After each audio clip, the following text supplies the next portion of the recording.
Long before the iconic beaked masks and dark robes became symbols of medieval medicine, humanity faced its first great plagues in the ancient world. In the shadows of early civilizations, when cities first rose along fertile rivers and people gathered in numbers never seen before, disease followed like an unwelcome companion. The ancient Sumerians, building their ziggurats toward the heavens, whispered of invisible demons that brought fever and death. They could not yet imagine that thousands of years later, brave souls would don strange costumes to battle these very same invisible enemies.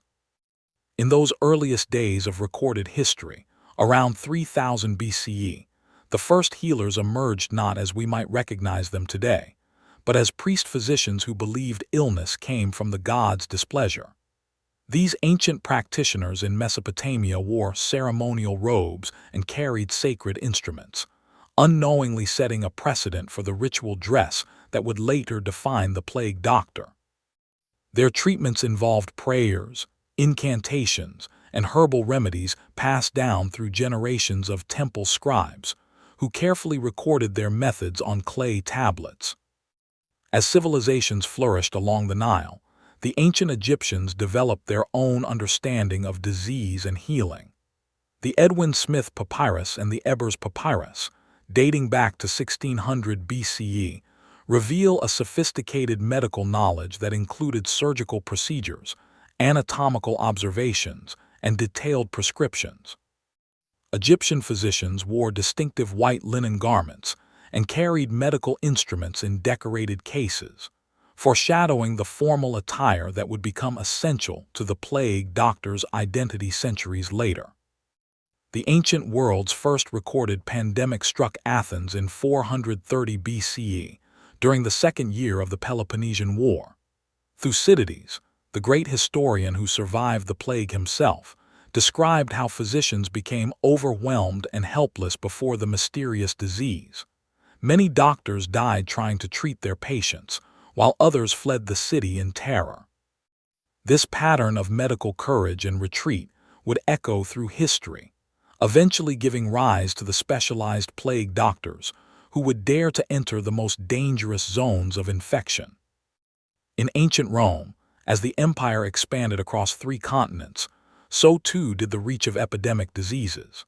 The Antonine Plague of 165–180 CE, possibly smallpox or measles, killed an estimated 5 million people, including Emperor Marcus Aurelius.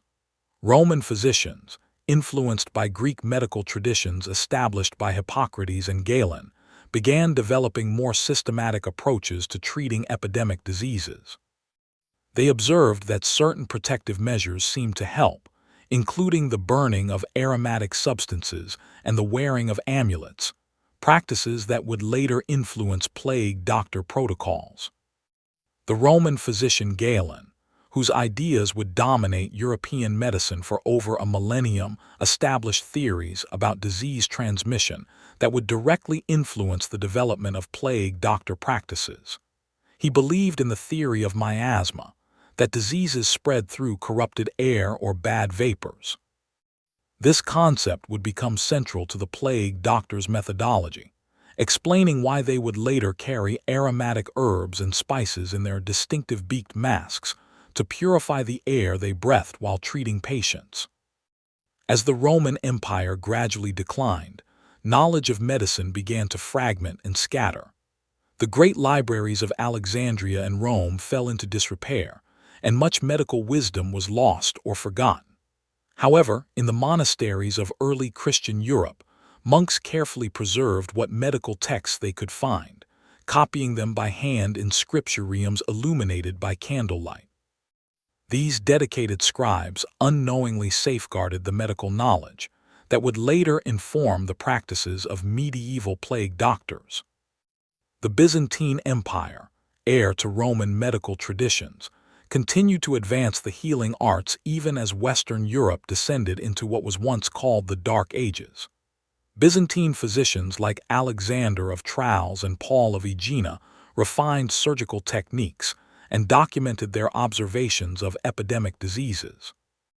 Their detailed records of protective clothing and fumigation practices would eventually reach Western Europe through trade routes, contributing to the development of the plague doctor's distinctive appearance and methods. In the Islamic Golden Age, from the 8th to the 13th centuries, Muslim physicians made remarkable advances in understanding disease and developing treatments. Scholars like al-Razi and Ibn Sina, known in the West as Avicenna, wrote comprehensive medical texts that included detailed observations of epidemic diseases. Al-Razi's treatise on smallpox and measles was the first accurate clinical description of these diseases, while Ibn Sina's Canon of Medicine became one of the most influential medical texts in both the Islamic world and medieval Europe. As Europe slowly emerged from the early medieval period, the first true universities began to appear in cities like Bologna, Paris, and Oxford. These centers of learning established the first formal medical schools, where students studied the classical texts of Galen and Hippocrates alongside the newer works of Islamic physicians. The curriculum emphasized theoretical knowledge over practical experience, but it created a class of formally trained physicians who would become the foundation for later medical specializations, including plague doctors. The medieval period saw the rise of the guild system, which organized craftsmen and professionals into powerful associations that controlled training, standards, and practices. Physicians formed their own guilds, establishing requirements for medical education and licensing. These guilds would later play a crucial role in organizing plague doctor services, setting standards for their training and equipment, and ensuring that communities had access to these specialized medical practitioners during times of epidemic crisis. During the 11th and 12th centuries, the Crusades brought European armies into contact with Byzantine and Islamic medical practices. Crusader knights and their accompanying physicians observed new approaches to treating wounds and diseases, including the use of protective clothing and aromatic substances to ward off infection. When they returned to Europe, they brought these ideas with them, slowly introducing concepts that would eventually shape the distinctive appearance and practices of plague doctors.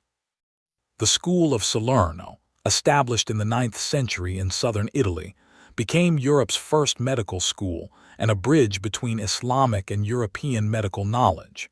Here, physicians from different traditions worked together, translating Arabic medical texts into Latin and developing new approaches to treatment.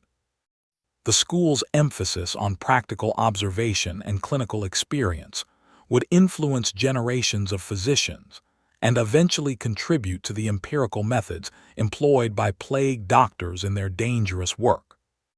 As medieval European cities grew larger and more densely populated, they became ideal breeding grounds for epidemic diseases. The narrow, winding streets, inadequate sanitation, and crowded living conditions created perfect conditions for the rapid spread of illness. City authorities began to recognize the need for specialized medical practitioners who could enter infected areas safely and provide treatment to the sick. This recognition would eventually lead to the formal establishment of plague doctor positions in many European cities. The 13th century witnessed several smaller epidemics that served as testing grounds for medieval medical responses.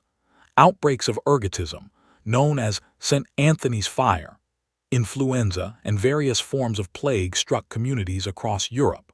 During these crises, local physicians began experimenting with protective measures, including the use of masks, gloves, and aromatic substances.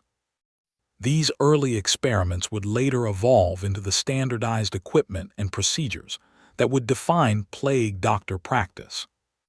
Medieval understanding of disease was heavily influenced by the concept of the four humors: blood, phlegm, yellow bile, and black bile, inherited from ancient Greek medicine.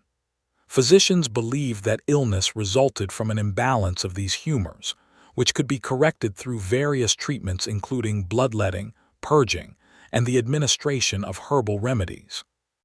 While this theory was medically incorrect, It provided a framework for systematic treatment that plague doctors would later adapt for epidemic diseases. The rise of Islamic Spain created another important bridge between Islamic and European medical traditions. In cities like Cordoba and Toledo, Muslim, Jewish, and Christian physicians worked side by side, sharing knowledge and techniques. The translation schools of Toledo became particularly important, rendering Arabic medical texts into Latin and making Islamic medical advances available to European scholars.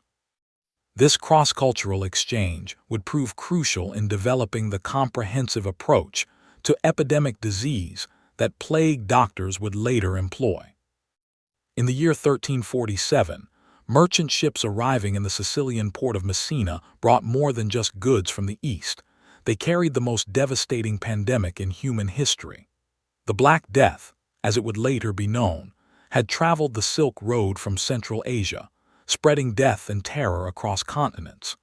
The sailors who stumbled off these ships were already dying, their bodies covered in dark buboes that gave the plague its fearsome name.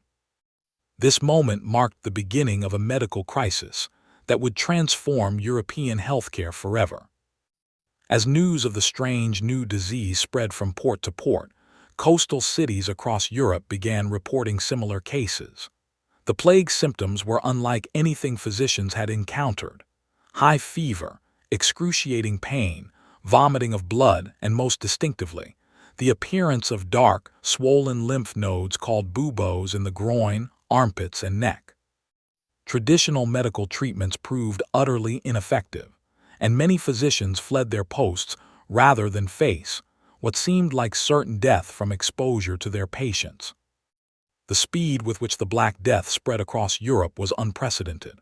Unlike previous epidemics that had been confined to specific regions, this pandemic moved along trade routes and river systems with terrifying efficiency. By 1348, it had reached Paris and London. By 1349, it had penetrated deep into Germany and Scandinavia. Entire cities lost half their populations within months, and rural areas were sometimes completely depopulated. The very fabric of medieval society began to unravel under the strain of this unimaginable mortality. In the face of this unprecedented crisis, medical authorities across Europe realized that traditional approaches to treating epidemic disease were woefully inadequate. The few physicians brave enough to remain at their posts began developing new methods of protection and treatment out of desperate necessity. They observed that those who maintained greater physical distance from patients seemed to survive longer, and that certain aromatic substances appeared to provide some protection against the disease's corrupted air. The city-state of Venice, one of Europe's great trading powers, was among the first to develop an organized response to the plague crisis. Venetian authorities recognized that the city's survival depended on maintaining some level of medical service during the pandemic, even as traditional physicians fled or died. They began recruiting volunteers and establishing formal protocols for treating plague victims, offering substantial compensation to those willing to take on this incredibly dangerous work. It was during this period of desperate innovation that the first true plague doctors began to emerge. These were not necessarily highly trained physicians. Many were barber surgeons, apothecaries, or even educated laypeople who volunteered for the dangerous work of treating plague victims. What united them was their willingness to enter infected areas when others fled, and their gradual development of specialized protective equipment and treatment protocols that would eventually become standardized across Europe. The earliest plague doctors worked largely by trial and error, developing their methods through careful observation of what seemed to work and what proved fatal. They noticed that maintaining distance from patients was crucial, leading to the development of long probes and instruments that allowed examination without direct contact. They observed that burning certain aromatic substances seemed to provide protection, leading to the adoption of braziers and censers as standard equipment in plague treatment. As the Black Death continued its relentless march across Europe, killing an estimated 75 to 200 million people, These early plague doctors began sharing their experiences and methods with colleagues in other cities. Letters and treatises describing protective equipment and treatment protocols circulated among the medical community, slowly establishing the foundation for a standardized approach to plague medicine. These early communications would prove crucial in developing the comprehensive system of plague doctor practice. In the Italian city-states of the 14th century, where art and science flourished even amid the devastation of the Black Death, the first standardized plague doctor costume began to take shape. The design emerged from practical necessity rather than superstition. Each element of the distinctive outfit served a specific purpose in protecting the wearer from what physicians believed was corrupted air carrying the plague. The long black robe, made of waxed leather or canvas, created a barrier between the doctor's clothing and skin and any infected materials they might encounter. The most iconic element of the plague doctor's ensemble was undoubtedly the beaked mask, which gave these medical practitioners their distinctive and somewhat frightening appearance. The beak, typically 6 to 8 inches long, served as a container for aromatic substances believed to purify the corrupted air before it reached the doctor's lungs. Common materials included dried roses, thyme, lavender, rosemary, cloves, and juniper berries, chosen both for their pleasant scent and their supposed medicinal properties according to medieval understanding of disease transmission. The mask itself was crafted from leather and featured large glass or crystal eyepieces that allowed clear vision while protecting the doctor's eyes from infected droplets. The eyepieces were often tinted with red or yellow glass, both to reduce glare, and because certain colors were believed to have protective properties according to medieval medical theory. Small holes near the nostrils allowed for breathing, while filtering air through the aromatic materials packed into the beak, creating a primitive but surprisingly effective form of respiratory protection. Beneath the distinctive robe, plague doctors wore additional layers of protection carefully designed to prevent any contact between infected materials and their skin. A wide-brimmed hat, often made of leather or waxed canvas, protected the head and helped shed any droplets that might fall from above.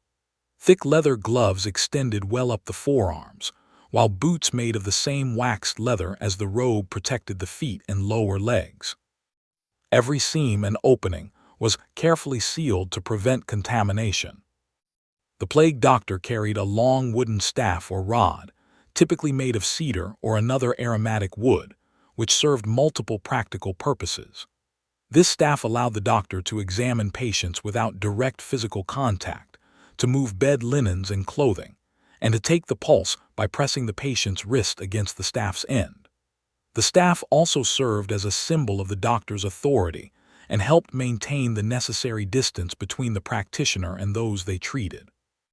Many plague doctors also carried small pouches containing additional aromatic substances, coins for payment, often handled with special instruments to avoid contamination, and basic medical instruments adapted for use at a distance. Some carried small bells or made distinctive sounds to warn people of their approach, allowing healthy individuals to move away and avoid potential contamination. This practical consideration helped protect the broader community, while allowing plague doctors to move freely through infected areas. The complete costume, while effective in its protective function, also served important psychological purposes. The dramatic appearance helped establish the plague doctor's authority and expertise, reassuring patients and families that skilled medical help had arrived. At the same time, the frightening, bird-like visage may have served to discourage unnecessary contact, helping to maintain the critical distance between doctor and patient that their survival depended upon. Regional variations in the plague doctor costume reflected local resources, preferences, and beliefs about disease prevention. Italian doctors often favored more elaborate versions with decorative elements, while their counterparts in Northern Europe tended toward more practical, utilitarian designs. Some regions incorporated religious symbols into the costume, believing that divine protection was essential alongside physical precautions. Despite these variations, the basic elements, the long robe, beaked mask, staff, and gloves, remained consistent across Europe. The process of donning the plague doctor costume became a careful ritual in itself, with specific procedures for putting on each element in the correct order to ensure maximum protection. Experienced plague doctors developed detailed protocols for entering and leaving infected areas, including procedures for cleaning and fumigating their equipment after each use. These rituals, while based on incomplete understanding of disease transmission, actually provided significant protection and helped establish plague doctors as a distinct medical specialty. The treatment methods employed by plague doctors evolved through centuries of desperate experimentation and careful observation, creating a unique medical practice that blended traditional remedies with innovative protective techniques. Their approach to treating plague victims was necessarily cautious and methodical, as they understood that their survival depended on maintaining strict protocols while still providing effective care. The foundation of their practice rested on the theory of miasma, the belief that diseases spread through corrupted air, which guided every aspect of their treatment methodology. Upon entering a plague-infected household or hospital, a plague doctor would first assess the environment, using their staff to test surfaces and maintain distance while observing patients' conditions. They employed a systematic examination technique, using long instruments to take pulses, examine lesions, and assess the progression of symptoms without direct physical contact. This methodical approach, born of necessity, actually represented an advancement in clinical observation that would influence medical practice for generations to come. The plague doctor's medicine chest contained a carefully selected array of remedies, many inherited from classical antiquity, but adapted for the unique challenges of epidemic disease. Theriac, a complex mixture of up to 64 different ingredients including viper's flesh and precious stones, was considered the most powerful universal antidote available. Plague doctors prepared special versions of theriac, specifically for plague treatment, often adding additional aromatic and supposedly purifying substances to enhance its protective properties. Bloodletting remained a cornerstone of plague treatment, but plague doctors developed specialized techniques to perform this procedure safely. They used long-handled lancets and cupping instruments that allowed them to draw blood without close contact with patients. The blood was collected in containers that could be disposed of safely, and the instruments were immediately fumigated with burning aromatic substances. While bloodletting provided no actual medical benefit, the systematic way plague doctors performed it demonstrated their commitment to maintaining both traditional medical practices and protective protocols. Aromatic therapy played a central role in plague doctor treatment methods, extending far beyond the herbs carried in their beaked masks. They burned braziers filled with juniper berries, rosemary, and other fragrant substances in patients' rooms, believing this purified the corrupted air that caused disease. Patients were often given aromatic substances to inhale or consume, and their bodies might be washed with rosewater or other scented preparations.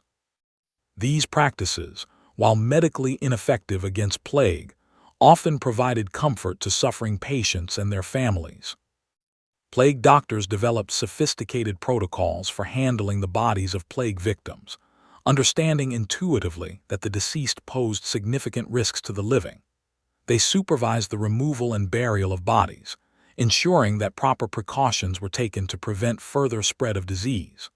Their procedures included immediate wrapping of corpses in treated cloths, fumigation of death chambers, and the careful disposal of contaminated bedding and personal effects. These practices, remarkably advanced for their time, helped limit the spread of infection in communities already devastated by plague.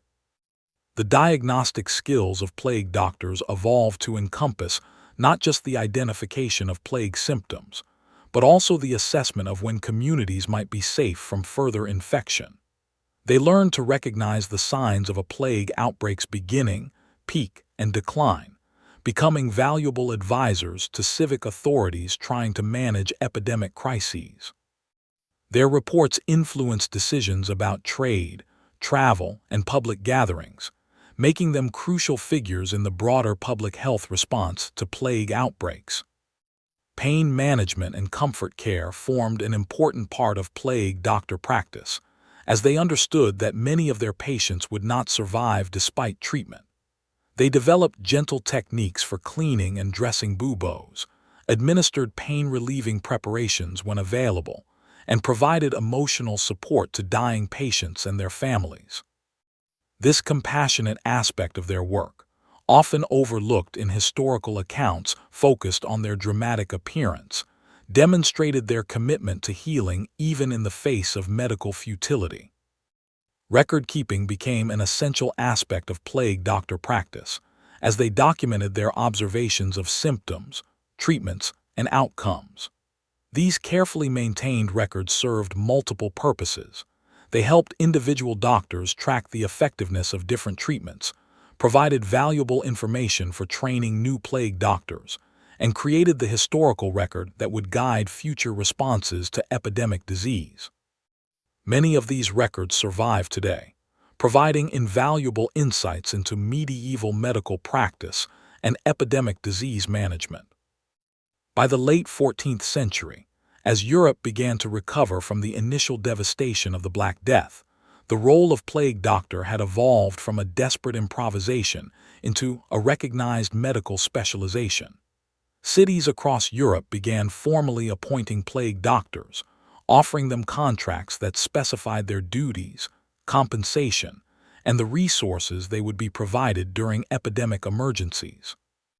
These appointments represented a significant advancement in public health organization and marked the professionalization of epidemic medicine. The city of Avignon in France provides one of the earliest and most detailed examples of formal plague doctor employment. In 1348, at the height of the Black Death, the city council appointed Magister Johannes, a physician from the University of Montpellier, as their official plague doctor. His contract specified that he would receive a substantial annual salary in exchange for treating all plague victims regardless of their ability to pay, maintaining detailed records of his treatments, and remaining in the city throughout any plague outbreak. This model would be copied by cities throughout Europe. The training of plague doctors became increasingly sophisticated as the profession developed. Aspiring plague doctors typically began their education at universities, studying traditional medical texts alongside newer works specifically focused on epidemic disease. They learned not just the theory of disease and treatment, but also the practical skills essential for survival: how to properly don and remove protective equipment, how to use long-handled instruments safely, and how to recognize the early signs of plague infection in themselves and others. Master plague doctors began taking apprentices, creating a system of mentorship that ensured the continuity and development of specialized knowledge. Young apprentices would observe their masters from a safe distance, gradually taking on more responsibilities as they demonstrated competence and courage. This apprenticeship system, similar to those found in other medieval trades, helped maintain high standards of practice while providing a pipeline of trained practitioners for communities that might face future outbreaks.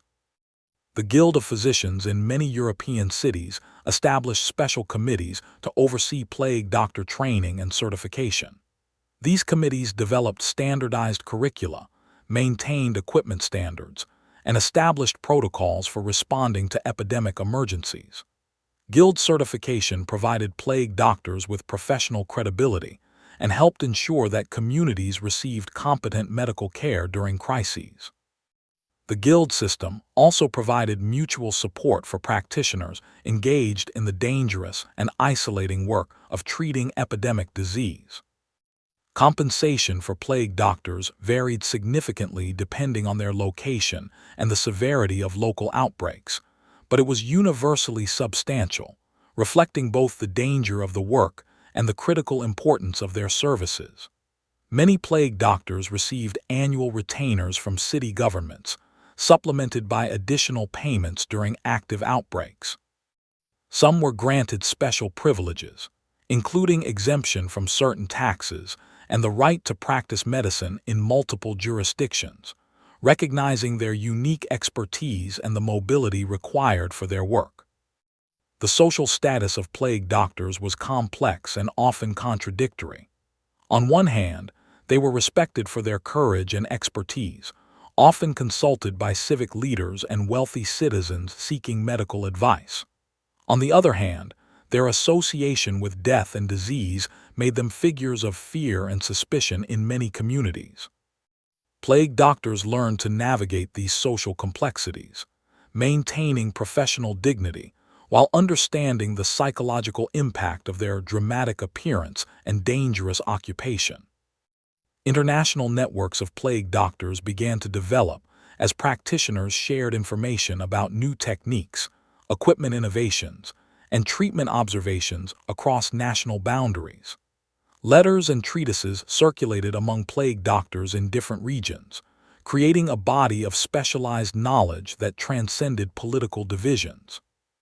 These networks proved invaluable during major pandemic events, allowing successful practices to spread rapidly and helping communities prepare for potential outbreaks based on experiences elsewhere. The professional development of plague doctors also influenced broader medical practice, as techniques and equipment developed for epidemic treatment found applications in other areas of medicine. The systematic approach to patient examination, the emphasis on detailed record-keeping, and the development of protective equipment all contributed to advances in general medical practice. Plague doctors' experiences also contributed to early understanding of disease transmission, though it would be centuries before the bacterial nature of plague was fully understood. As the Renaissance dawn broke across Europe in the 15th and 16th centuries, bringing with it a renewed interest in classical learning and empirical observation, the practice of plague doctors began to evolve in remarkable new directions.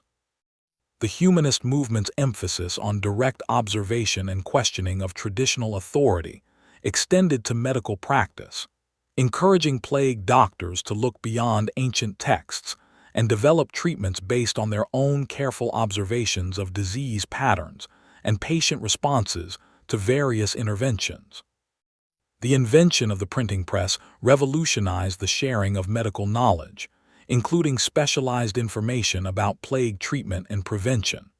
For the first time, plague doctors could access detailed treatises written by their colleagues in distant cities, complete with illustrations of proper equipment and step-by-step treatment protocols. Books like Treatise on the Pestilence by various authors circulated widely, creating a standardized body of plague doctor knowledge that improved training and treatment outcomes across Europe. Renaissance anatomical studies, led by pioneers like Leonardo da Vinci and Andreas Vesalius, began to provide plague doctors with more accurate understanding of human anatomy and physiology. While they still lacked knowledge of bacterial infection, their improved understanding of circulation, respiration, and organ function allowed them to develop more targeted treatments. Some plague doctors began performing careful autopsies on plague victims, contributing valuable observations to the growing body of medical knowledge. The Renaissance period also saw significant improvements in the craftsmanship of plague doctor equipment. Italian artisans, renowned for their skill in leather working and metal craft, began producing increasingly sophisticated masks and protective clothing. These new designs were not only more effective at protecting the wearer, but also more comfortable for extended use. The beaked masks became works of art in their own right, with elaborate decorative elements that reflected the Renaissance appreciation for beauty even in functional objects. During this period, several famous plague doctors emerged as significant figures in Renaissance medical circles. Nostradamus, better known today for his prophecies, began his career as a plague doctor in southern France, developing innovative treatments that earned him considerable reputation. His detailed observations of plague symptoms and transmission patterns contributed significantly to medical understanding of epidemic disease, even as his later mystical writings overshadowed his medical contributions. The Renaissance emphasis on direct observation led some plague doctors to begin systematic study of how plague spread through communities. They mapped the progression of outbreaks through city districts, noting patterns of transmission and identifying factors that seemed to increase or decrease infection rates. These early epidemiological studies, while limited by the medical knowledge of their time, represented important steps toward understanding disease transmission and would influence later development of public health practices. Renaissance plague doctors also benefited from improvements in communication and transportation that allowed them to respond more quickly to outbreak reports and to share information more effectively with colleagues. Better roads and more efficient postal systems meant that warnings of plague outbreaks could reach neighboring communities more quickly, allowing for earlier implementation of protective measures. This improved communication network also facilitated the rapid deployment of experienced plague doctors to areas facing severe outbreaks.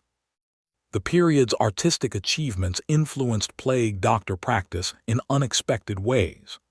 Renaissance artists' detailed studies of human anatomy and expression helped plague doctors develop more precise diagnostic techniques, while the period's emphasis on systematic observation and documentation improved their record-keeping practices.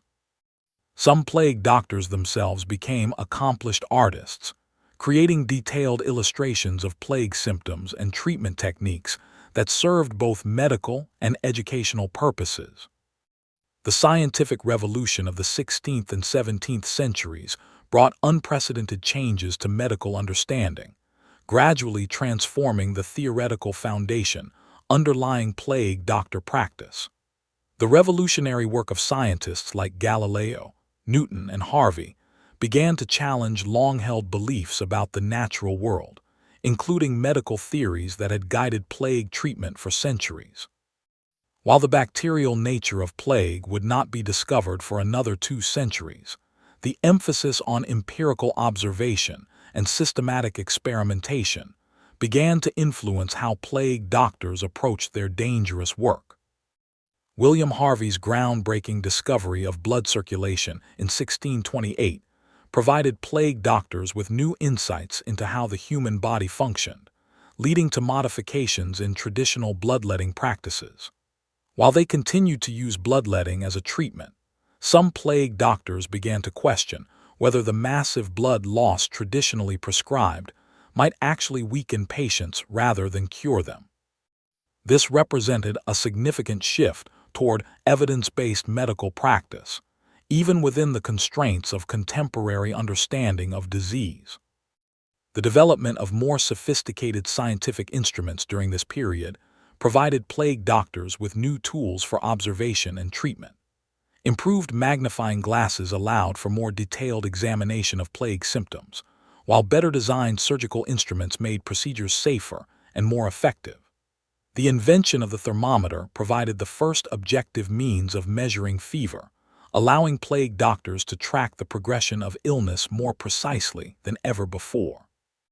Italian physician Girolamo Fracastoro published his influential work, De Contagion, in 1546, proposing that epidemic diseases spread through tiny invisible particles he called disease seeds.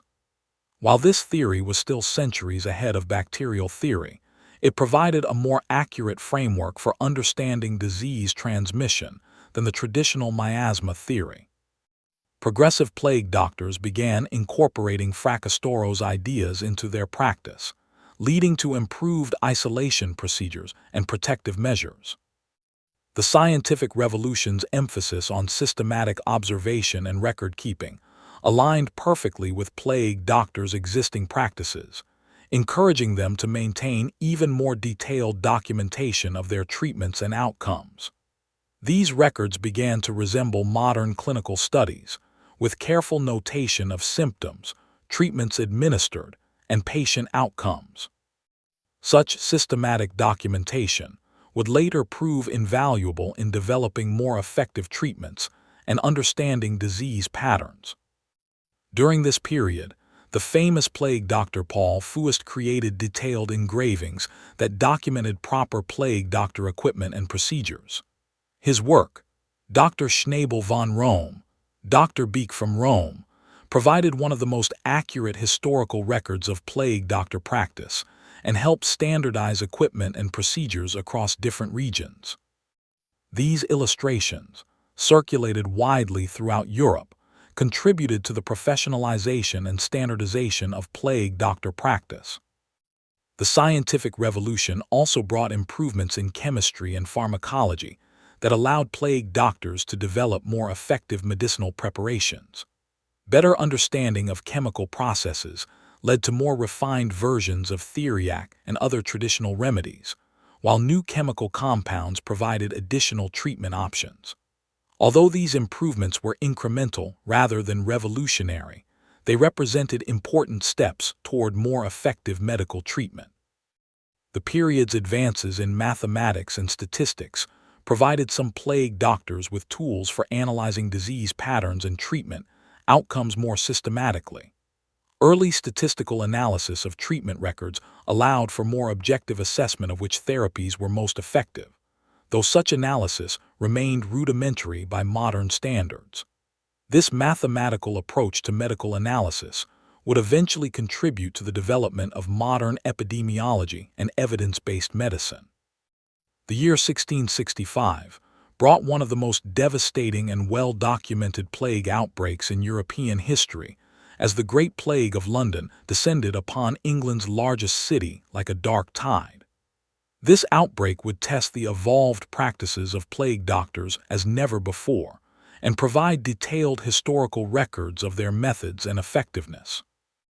London, with its narrow streets, inadequate sanitation, and densely packed population of nearly 500,000 people, provided ideal conditions for the rapid spread of plague, creating an unprecedented challenge for the city's medical practitioners. As reports of plague deaths began to mount in London's outer parishes during the spring of 1665, city authorities moved quickly to implement established plague protocols, including the appointment of additional plague doctors to serve the city's needs. These practitioners, now representing nearly 3 centuries of accumulated experience and refined techniques, arrived equipped with the most advanced protective gear and treatment methods available. Their distinctive appearance became a common sight on London's increasingly empty streets as residents fled the city or barricaded themselves in their homes. The Great Plague provided plague doctors with their most comprehensive test of isolation and quarantine procedures, as London authorities implemented strict measures to control the disease's spread. Plague doctors played crucial roles in enforcing these quarantine measures, examining suspected cases, certifying deaths, and determining when households could be released from isolation. Their expertise in recognizing plague symptoms and assessing infection risks made them essential to the city's public health response, even as the disease continued to spread despite their efforts. Samuel Pepys, the famous diarist, recorded numerous encounters with plague doctors during this outbreak, providing valuable contemporary accounts of their appearance and methods. His diary entries describe seeing plague doctors moving through infected districts, their long staffs and beaked masks creating an otherworldly presence in the city's nightmare landscape. Pepys's detailed observations offer modern historians unprecedented insights into how plague doctors worked and how they were perceived by the communities they served. The Great Plague of London also demonstrated the limitations of 17th-century medical understanding, as even the most experienced plague doctors could do little to halt the disease's advance. Despite their protective equipment and refined treatment methods, many plague doctors themselves fell victim to the disease, highlighting the incredible courage required to pursue this profession. Those who survived often did so by maintaining strict adherence to protective protocols and by limiting their exposure time in infected areas. London's plague doctors during this outbreak developed innovative approaches to community health management, working closely with city officials to implement large-scale public health measures. They supervised the disinfection of houses, oversaw the disposal of contaminated materials, and provided guidance on protective measures for healthy residents. This coordination between medical practitioners and civic authorities represented an important advancement in public health organization and epidemic response. The Great Plague's impact extended beyond London to surrounding areas, creating demand for plague doctors throughout southern England. This geographic spread tested the profession's ability to respond to multiple simultaneous outbreaks and led to innovations in training and deployment of plague doctors. Experienced practitioners trained assistants more rapidly than usual, while others traveled between affected communities, sharing expertise and providing treatment where local resources were insufficient. By the time the Great Plague began to subside in late 1666, aided by the Great Fire of London, which inadvertently helped eliminate infected areas, it had killed an estimated 100,000 Londoners, nearly a quarter of the city's population. The plague doctors who survived this outbreak had accumulated unprecedented experience in epidemic management, and their documented practices would influence plague treatment protocols throughout Europe.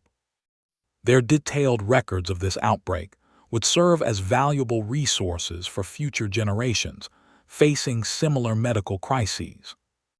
As the 18th century dawned and the Enlightenment spread its emphasis on reason, empirical observation, and scientific method across Europe, the ancient profession of plague doctor began its gradual transformation from medieval mysticism toward modern medical science. The Age of Reason brought new tools of inquiry and analysis that would eventually revolutionize understanding of disease transmission, though plague doctors of this era still worked within frameworks established centuries earlier. Their practices began to incorporate Enlightenment principles of systematic observation and logical analysis, while maintaining the protective traditions that had ensured their survival through countless epidemics. The Enlightenment's emphasis on classification and systematic study influenced plague doctors to organize their knowledge more carefully than ever before. They began creating detailed taxonomies of plague symptoms, categorizing different stages of the disease, and documenting variations in presentation across different populations. This systematic approach, inspired by the work of naturalists like Carl Linnaeus, who was classifying the plant and animal kingdoms, brought new scientific rigor to plague doctor practice and laid groundwork for more sophisticated medical understanding. During this period, several prominent Enlightenment figures turned their attention to epidemic disease, contributing insights that would gradually influence plague doctor practice. Voltaire's observations on smallpox inoculation, learned during his exile in England, introduced concepts of intentional exposure to prevent disease that would eventually influence how plague doctors thought about immunity and prevention. While direct application to plague remained limited, these ideas represented important steps toward modern immunological understanding. The development of more sophisticated scientific instruments during the Enlightenment provided plague doctors with better tools for observation and diagnosis. Improved microscopes, while still primitive by modern standards, allowed some practitioners to examine blood and other bodily fluids in greater detail than ever before. More accurate thermometers enabled precise tracking of fever patterns, while better designed surgical instruments made examinations safer and more thorough. These technological advances gradually shifted plague doctor practice toward more objective, measurable assessments of patient condition and treatment effectiveness. The Enlightenment's spirit of international communication and knowledge sharing created unprecedented opportunities for plague doctors to learn from colleagues across national boundaries. Scientific academies established in major European cities facilitated the exchange of medical observations and treatment innovations. Plague doctors began publishing detailed accounts of their experiences in medical journals, subjecting their methods to peer review and criticism. This scholarly approach helped identify the most effective practices, while discarding those that proved ineffective or harmful. The period's emphasis on rational skepticism led some plague doctors to question traditional treatments that had been accepted without question for centuries. Massive bloodletting, the use of exotic and expensive ingredients in medications, and certain protective rituals came under scrutiny as practitioners demanded evidence of their effectiveness. While many traditional practices persisted due to lack of better alternatives, this critical examination represented an important step toward evidence-based medicine. Enlightenment philosophers' interest in social reform influenced how plague doctors thought about their role in society. Rather than simply treating individual patients, some began to see themselves as guardians of public health, responsible for protecting entire communities from epidemic disease. This broader perspective led to innovations in community health education, preventive measures, and coordination with civic authorities. Plague doctors increasingly became advisors on urban planning, sanitation, and public policy related to health. The economic theories of Enlightenment thinkers also influenced plague doctor practice, as practitioners began to consider the broader economic impacts of epidemic disease and the cost-effectiveness of different interventions. Some plague doctors developed detailed calculations of the costs and benefits of various preventive measures, helping cities make more informed decisions about resource allocation during epidemic crises. This rational approach to medical economics would eventually contribute to modern concepts of public health planning and healthcare administration. During the 18th century, several plague outbreaks in different parts of Europe provided opportunities for Enlightenment-era plague doctors to test their evolving methods. The Marseille plague of 1720–1722, which killed an estimated 100,000 people in southeastern France, became a particularly important case study. Plague doctors responding to this outbreak documented their methods with unprecedented precision, creating detailed records that would influence plague treatment for generations to come. The Marseille outbreak also demonstrated how Enlightenment principles could improve epidemic response. Local authorities worked closely with plague doctors to implement systematic quarantine measures, establish emergency hospitals, and coordinate relief efforts. The mathematical precision with which they tracked disease progression and resource needs represented a significant advancement over earlier, more chaotic responses to epidemic crises. These innovations would serve as model for future public health emergency management. The Industrial Revolution of the late 18th and early 19th centuries brought unprecedented changes to European society, transforming not only how people lived and worked, but also how they understood and responded to epidemic disease. As populations crowded into rapidly growing industrial cities, new challenges emerged for plague doctors and other medical practitioners. The smoky, polluted air of industrial centers seemed to confirm ancient theories about miasma and corrupted air, while the crowded, unsanitary conditions of factory towns created ideal breeding grounds for various diseases. Steam-powered transportation revolutionized how plague doctors could respond to epidemic emergencies.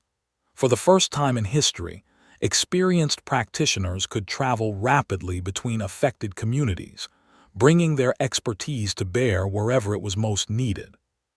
The expanding railway networks of the 19th century meant that a plague doctor in Vienna could reach an outbreak in Prague within days rather than weeks, fundamentally changing the logistics of epidemic response and allowing for more coordinated international efforts to combat disease.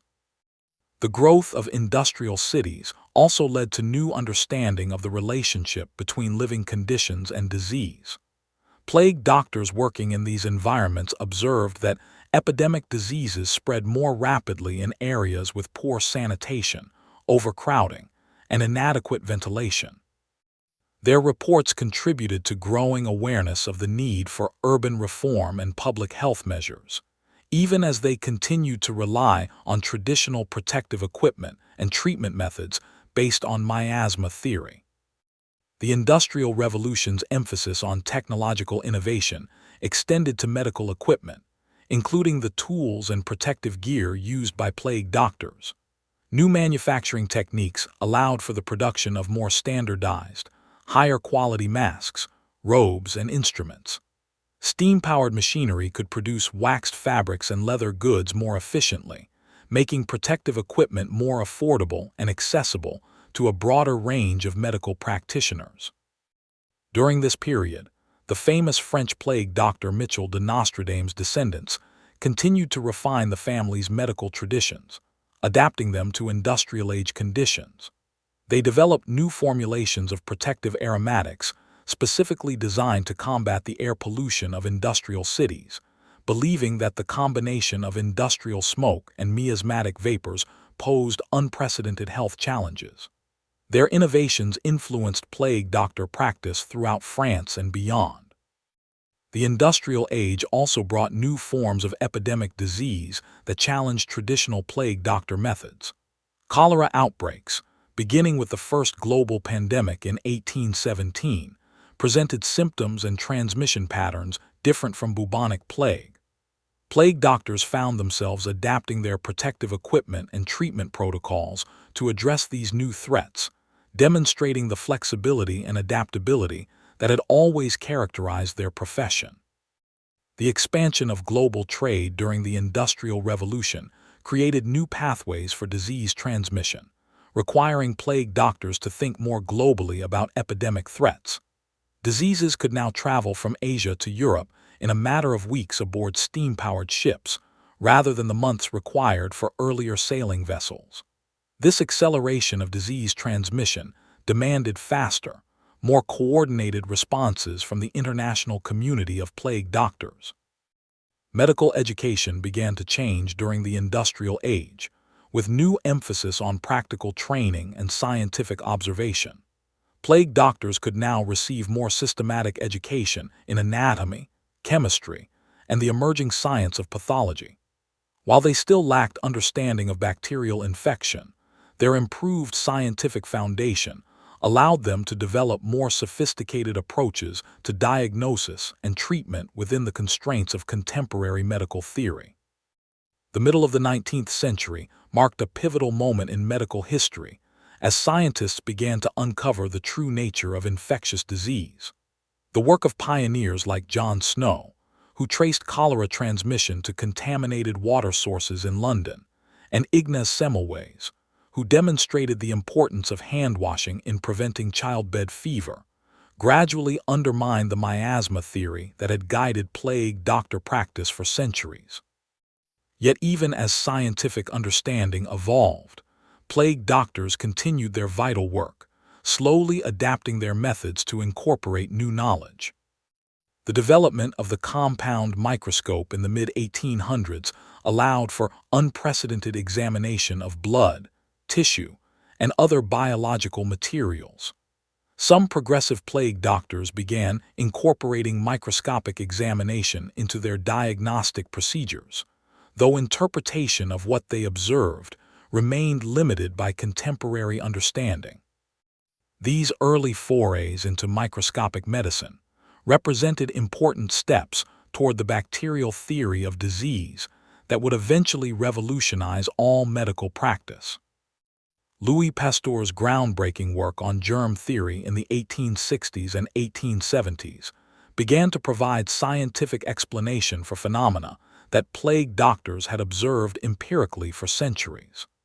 Pasteur's demonstrations that microorganisms caused fermentation and disease offered new theoretical frameworks for understanding epidemic transmission.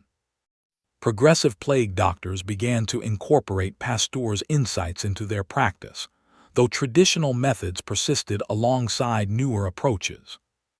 The Franco-Prussian War of 1870–1871 provided an unexpected testing ground for evolving plague doctor methods, as military conditions created ideal circumstances for epidemic disease. Plague doctors serving with various armies had opportunities to observe disease transmission in crowded, unsanitary conditions, while experimenting with new protective measures based on emerging germ theory. Their experiences during this conflict contributed valuable insights to the evolving understanding of epidemic disease prevention. Joseph Lister's introduction of antiseptic surgery in the 1860s influenced plague doctors to begin incorporating similar principles into their own practice. While they had long used aromatic substances believing them to purify corrupted air, Lister's work provided scientific rationale for using chemical disinfectants to kill disease-causing organisms. Progressive plague doctors began experimenting with carbolic acid and other antiseptic substances as additional protective measures. The establishment of public health departments in major cities during the late 19th century created new institutional frameworks for epidemic response. Plague doctors found themselves working increasingly within formal public health systems rather than as independent practitioners. This institutionalization brought both benefits and challenges: better coordination and resources, but also bureaucratic constraints and standardized procedures that sometimes conflicted with traditional plague doctor methods. The third plague pandemic, which began in China in the 1850s and spread globally over subsequent decades, provided the final major test of traditional plague doctor methods. This pandemic, which eventually reached all inhabited continents, demonstrated both the continuing relevance of protective measures developed by plague doctors and the limitations of treatments based on incomplete understanding of disease causation. The pandemic would ultimately lead to the scientific identification of plague's bacterial cause.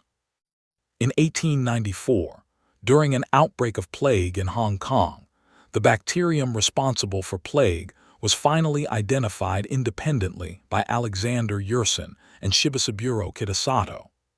This discovery vindicated many protective practices that plague doctors had developed empirically over centuries, while simultaneously rendering obsolete many of their theoretical frameworks.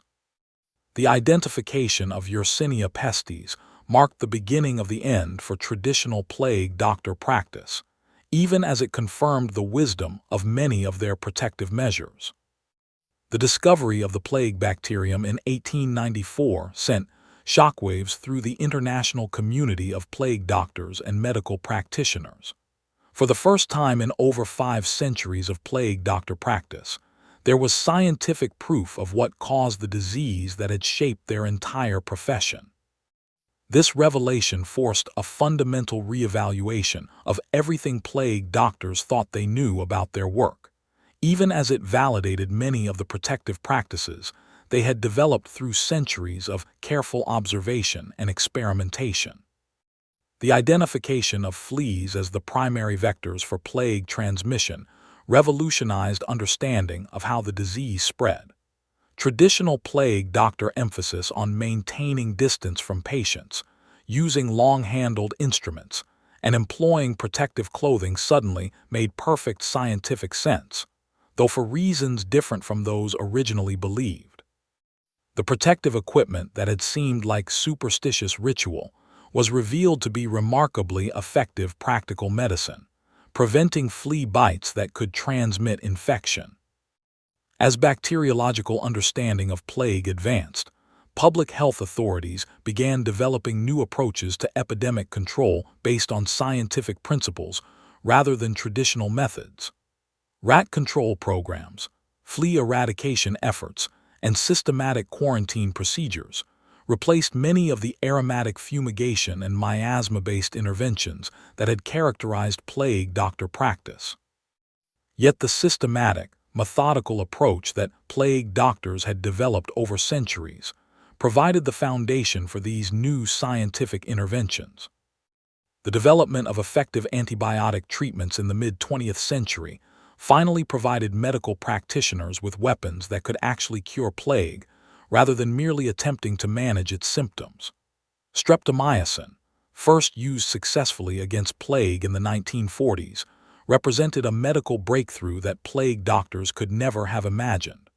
For the first time in human history, plague became a curable disease rather than a death sentence. Modern epidemiological studies of historical plague outbreaks have provided new appreciation for the effectiveness of many traditional plague doctor practices. Computer models of disease transmission demonstrate that the protective measures and isolation procedures developed by plague doctors actually were quite effective at limiting epidemic spread, even though they were based on incorrect theories about disease causation. This vindication of empirical observation over theoretical understanding provides important lessons for modern medical practice. The eradication of plague from most developed countries by the mid-20th century meant that the specialized knowledge and skills of traditional plague doctors were no longer needed in their original form. However, the basic principles they had developed, systematic observation, protective equipment, careful documentation, and coordinated public health response, became fundamental elements of modern epidemiology and infectious disease control. Contemporary plague research has revealed the remarkable sophistication of traditional plague doctor protective equipment. Modern analysis shows that the aromatic substances packed into beaked masks actually possessed antimicrobial properties, providing some protection against bacterial infection, even though plague doctors didn't understand the mechanism.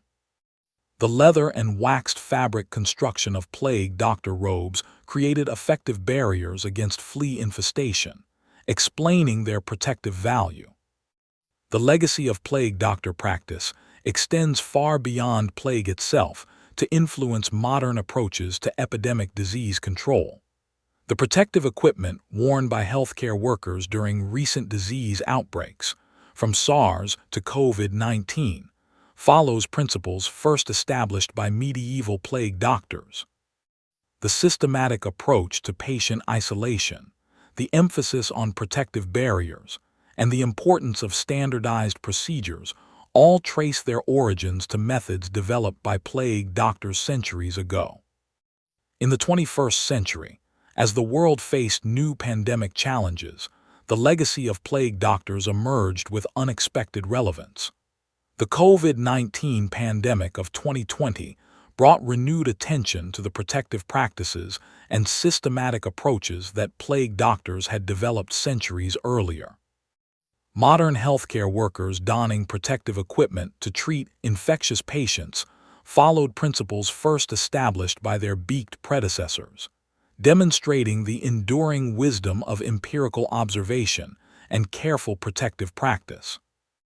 Contemporary infectious disease specialists study historical plague doctor records not merely as historical curiosities, but as valuable sources of practical knowledge about epidemic management.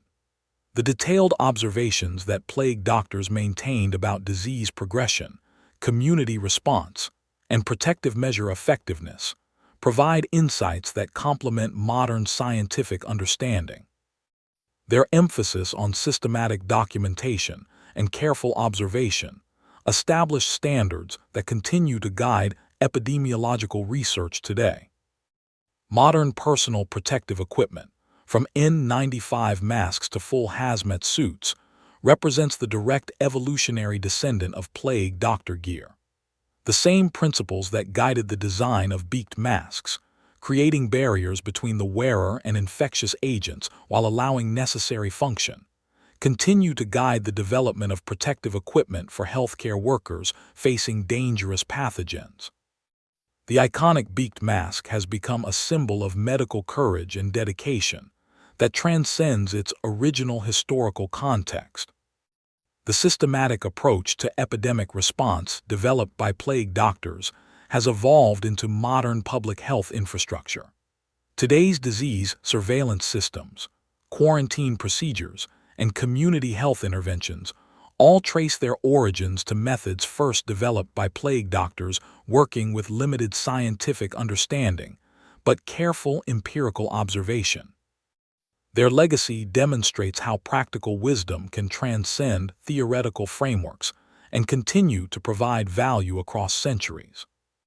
Contemporary medical education increasingly recognizes the importance of studying historical epidemic responses, including plague doctor practices, to prepare future healthcare professionals for pandemic challenges.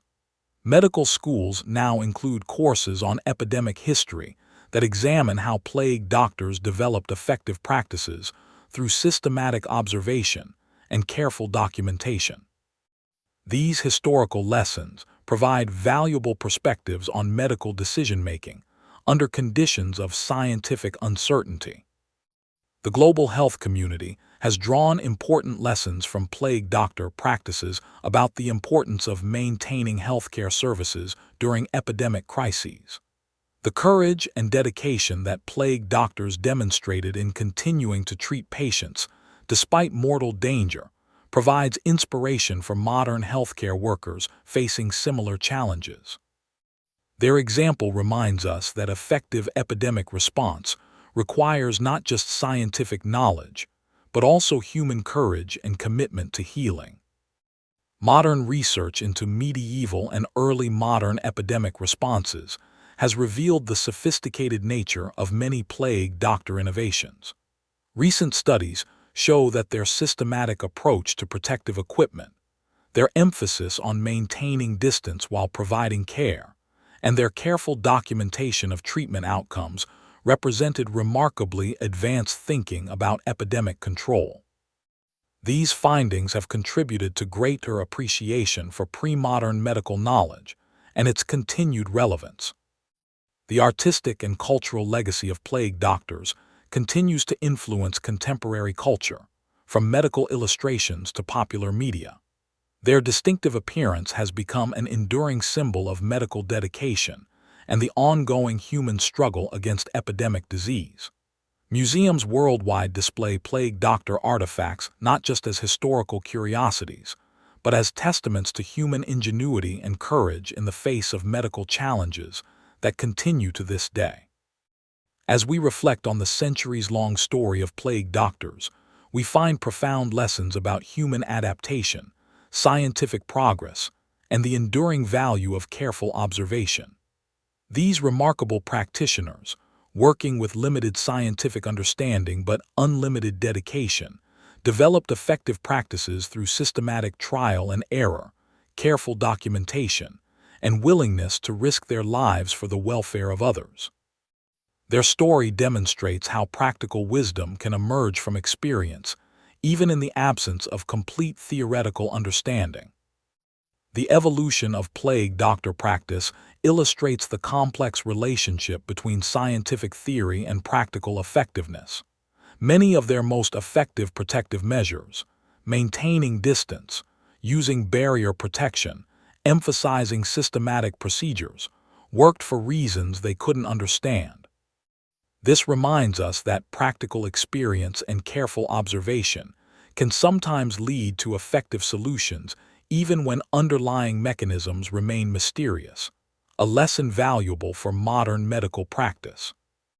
The courage and dedication demonstrated by plague doctors across centuries provides enduring inspiration for healthcare professionals facing dangerous and challenging circumstances. Their willingness to enter infected areas when others fled, to develop protective measures through dangerous experimentation, and to maintain detailed records despite personal risk exemplifies the highest ideals of medical practice. Their legacy reminds us that healing requires not just knowledge, but also courage and commitment. The systematic approach that plague doctors developed for managing epidemic disease provided the foundation for modern public health practice. Their emphasis on standardized procedures, protective equipment, careful documentation, and coordinated community response established principles that continue to guide epidemic management today. The institutional frameworks they helped create evolved into the public health systems that protect communities worldwide. The international networks that plague doctors established for sharing knowledge and coordinating responses prefigured modern global health cooperation. Their recognition that epidemic disease transcended political boundaries and required international collaboration established precedents for contemporary organizations like the World Health Organization. Their legacy demonstrates the importance of international cooperation in addressing global health challenges. The plague doctors' emphasis on protecting both individual practitioners and broader communities established important principles of medical ethics that continue to guide healthcare practice. Their recognition that healthcare workers must protect themselves in order to protect others, their commitment to treating all patients regardless of social status, and their dedication to serving communities during times of crisis established ethical standards that remain relevant today. The detailed records maintained by plague doctors across centuries provide invaluable historical data for understanding epidemic disease patterns, social responses to health crises, and the evolution of medical practice. Modern researchers continue to mine these records for insights into historical epidemiology, social history, and the development of medical knowledge. Their meticulous documentation created a historical legacy that extends far beyond their original medical purpose. The story of plague doctors also illustrates the importance of adapting traditional practices to new scientific understanding while preserving valuable empirical knowledge. As medical science advanced, the most effective elements of plague doctor practice were incorporated into modern medicine, while outdated theoretical frameworks were discarded. This process of selective preservation and adaptation provides a model for how traditional knowledge can contribute to modern practice. Beyond their medical innovations and protective equipment, plague doctors embodied something deeply human and inspiring: the willingness to confront mortal danger in service of others' welfare. In an age when epidemic disease meant almost certain death, these individuals chose to walk directly into the heart of the storm, guided by professional duty and human compassion. Their stories remind us that healing has always required not just knowledge and skill, but courage and sacrifice that transcends personal safety. The psychological challenges faced by plague doctors were as daunting as the physical dangers of their work. They witnessed suffering and death on an unprecedented scale, often losing colleagues and sometimes family members to the very diseases they fought. Yet they persevered, developing support systems and coping mechanisms that allowed them to continue their vital work. Their resilience provides lessons about maintaining hope and purpose in the face of overwhelming tragedy. The social isolation experienced by plague doctors parallels challenges faced by modern healthcare workers during epidemic crises. Their distinctive appearance and association with death often made them figures of fear as well as respect in their communities. They learned to find meaning and connection despite this isolation, often forming strong bonds with colleagues who shared their dangerous work. Their experiences illuminate the personal costs of serving others during times of crisis. Plague doctors developed unique perspectives on life, death, and human suffering through their intimate exposure to epidemic disease.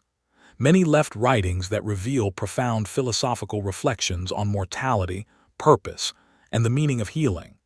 Their contemplations on these ultimate questions, forged in the crucible of epidemic crisis, offer insights into how extreme experiences can deepen human understanding and wisdom. The families of plague doctors also made significant sacrifices, living with the constant fear that their loved ones might not return from their dangerous work.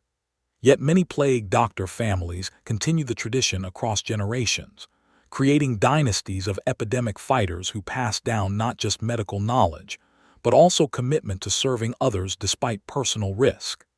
These family traditions demonstrate how values of service and courage can be transmitted across generations.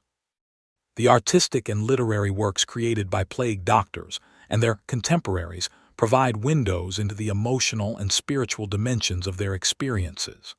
Paintings, poems, and personal writings reveal the full humanity of these figures who might otherwise be remembered only for their distinctive appearance and medical techniques.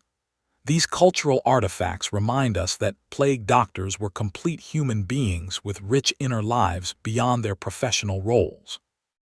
The relationships that plague doctors formed with their patients, often in the final moments of life, created profound bonds despite the physical distance necessitated by protective measures. Their ability to provide comfort and dignity to dying patients, while maintaining the professional distance required for survival, demonstrates remarkable emotional skill and human sensitivity. These relationships illuminate the fundamental human connection that persist even in the most challenging circumstances.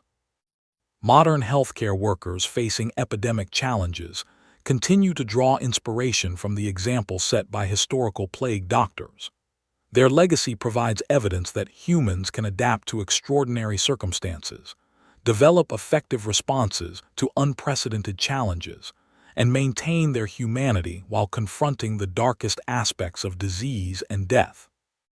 This inspiration proves that the plague doctor legacy extends far beyond historical interest to provide continuing guidance for contemporary medical practice. As we near the end of our journey through the centuries-long story of plague doctors, we find ourselves contemplating the eternal tension between what humans know and what remains mysterious.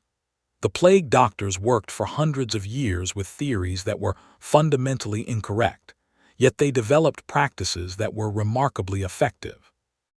Their story teaches us humility about the limitations of knowledge while celebrating the power of careful observation, systematic practice, and unwavering dedication to healing.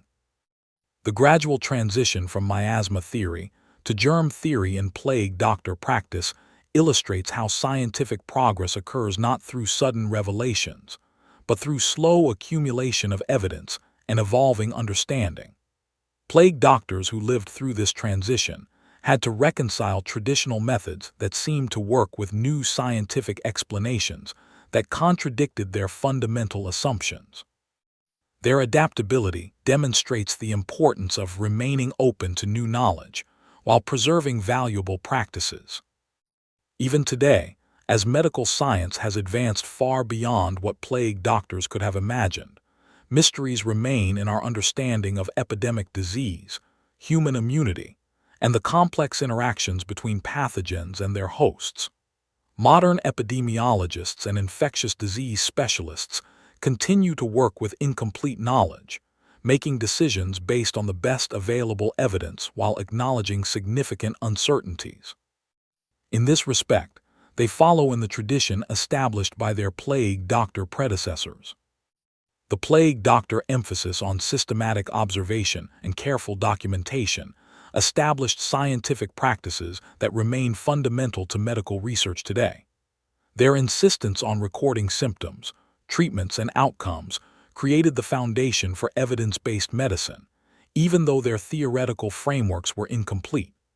This legacy reminds us that good science depends as much on careful methodology as on correct theory.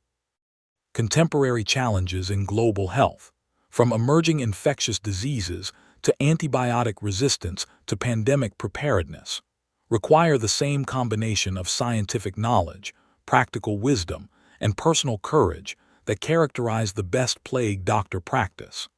Modern healthcare professionals continue to face situations where they must act despite incomplete information, protect themselves while serving others, and maintain hope in the face of daunting challenges. The story of plague doctors also reminds us that medical progress is never simply a matter of replacing old knowledge with new, but rather of building upon the foundation of careful observation and dedicated practice that previous generations established. The protective equipment, isolation procedures, and systematic approaches developed by plague doctors continue to inform modern epidemic response, even though our understanding of disease mechanisms has been revolutionized. The international cooperation that plague doctors pioneered in sharing knowledge and coordinating responses across political boundaries established precedents for modern global health initiatives. Their recognition that epidemic disease requires collaborative response regardless of national interests created frameworks that continue to guide international health cooperation today. Their legacy demonstrates that effective epidemic response has always required both local expertise and global coordination. Perhaps most importantly, the plague doctor tradition established the principle that medical practitioners have special responsibilities to serve others even at personal risk, to maintain hope in the face of tragedy, and to continue seeking better ways to heal and protect human life. These ethical foundations transcend any particular medical theory or technique and continue to guide healthcare professionals facing the challenges of the 21st century and beyond. As our long journey through the history of plague doctors draws toward its gentle close, we find ourselves in a place of quiet reflection and deep appreciation for these remarkable figures who bridged the gap between ancient healing traditions and modern medical science.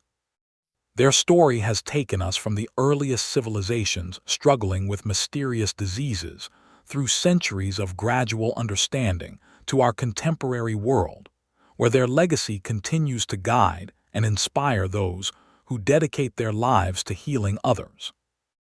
In the soft twilight of our tale, we see how the dramatic beaked masks and dark robes that once struck fear into the hearts of medieval communities have transformed into symbols of hope, courage, and scientific progress.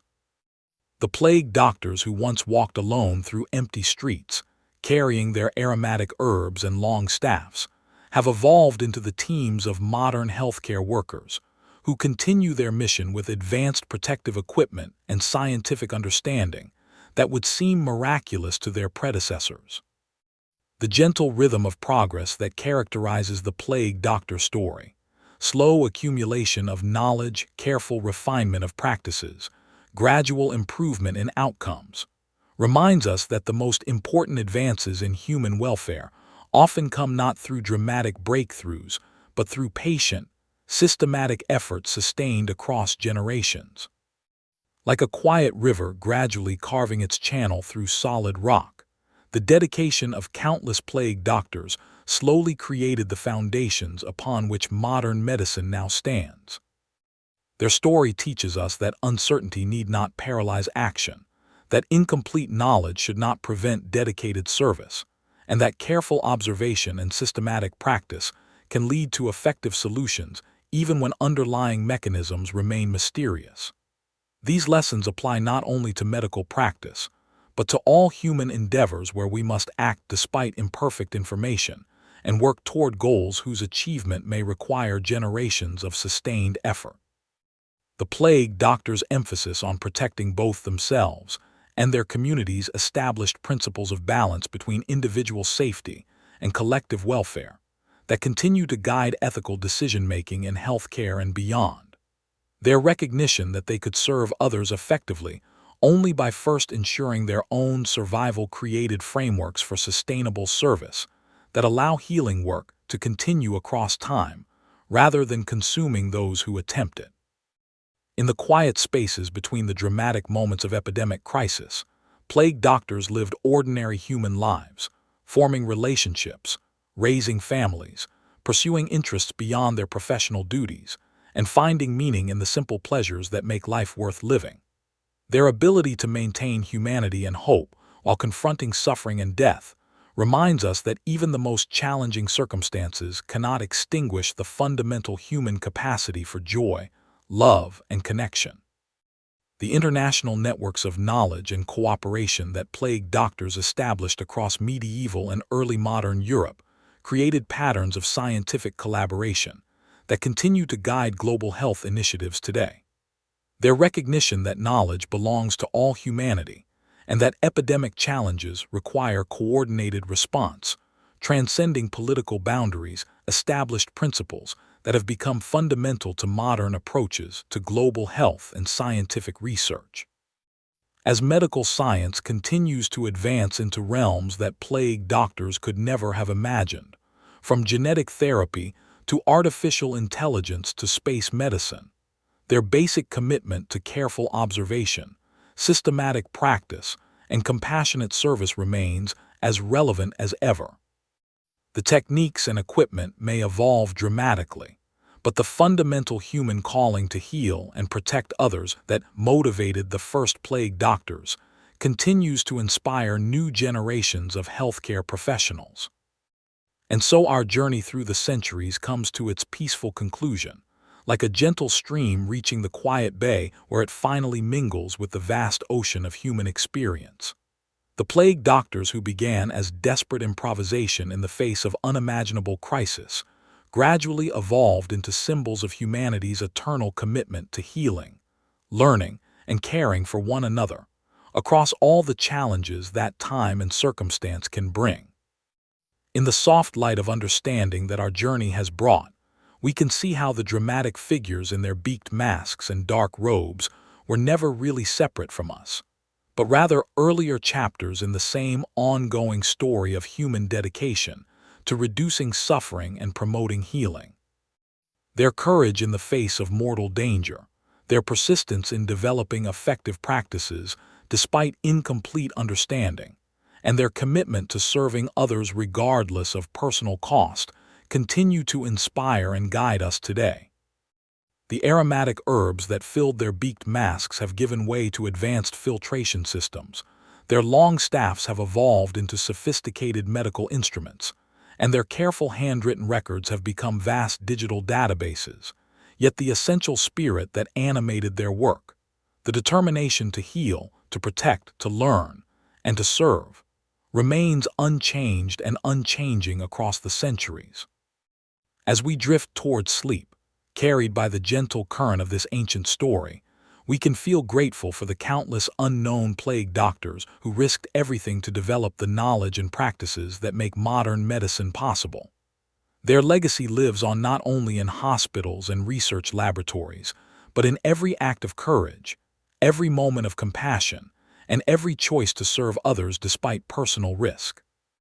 In our dreams tonight, we might imagine walking beside them through the quiet streets of medieval cities, feeling their steady presence and unwavering dedication, understanding that we too are part of this continuing story of human healing. Their beaked silhouettes fade slowly into the mists of time, but their spirit remains eternal, guiding us forward into whatever challenges the future may bring. The plague doctor's story teaches us that even in the darkest times, human ingenuity, courage, and compassion can find ways to bring light, that knowledge grows slowly but surely across generations, and that the commitment to healing others represents one of the highest expressions of what it means to be human. And in this understanding, we find peace. Sleep well, knowing that the long line of healers stretches from the ancient world through the plague doctors to the medical professionals of today and on into the future, an unbroken chain of dedication to the welfare of humanity that neither time nor tragedy can sever. The beaked doctors have become gentle guardians of our dreams, reminding us that healing hands and brave hearts will always find ways to serve. In the quietest moments before sleep finally claims us, we can almost hear the soft whisper of their footsteps on cobblestone streets, the gentle rustle of their protective robes, and the steady rhythm of their breathing through those strange beaked masks, a sound like wind through wheat fields or waves upon a distant shore, peaceful and eternal, carrying us gently into the restorative darkness of dreams where all stories find their perfect ending and all healers find their rest. End of transmission. Sleep peacefully, dear listener, cradled by the wisdom of ages and the enduring human commitment to healing.